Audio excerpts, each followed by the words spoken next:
China's Law of the Sea tells the story of the emerging maritime order in East Asia, and perhaps beyond. Fundamentally, the book is about the People's Republic of China's most explicit bid to make the rules of international law, the law of the sea in particular.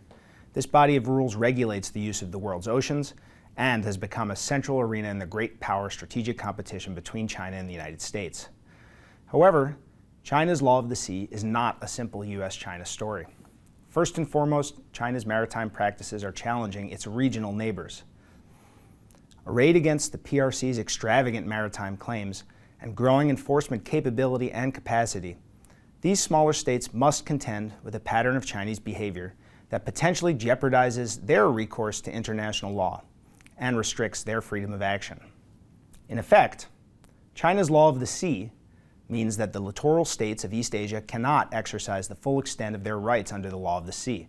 Although all have signed and ratified the same UN Convention on the Law of the Sea Treaty, China has no settled maritime boundaries with North and South Korea, Japan, the Philippines, Malaysia, Brunei, Indonesia, Vietnam, and Taiwan.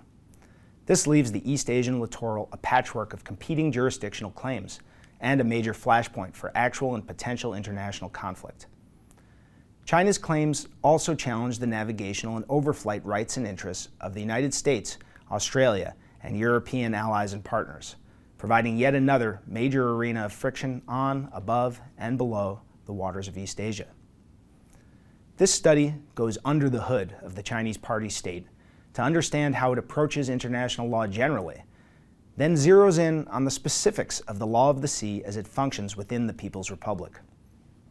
The heart of the book tackles the specific claims and principles that Beijing has put into practice in the South China Sea, East China Sea, Yellow Sea, and of course, the Taiwan Strait.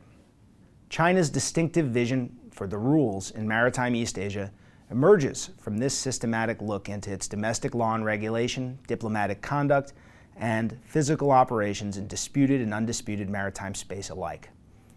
Yet China's preferred rules for boundaries, for resources, for navigation, and for dispute resolution are generally ill-defined and remain indeterminate in key respects.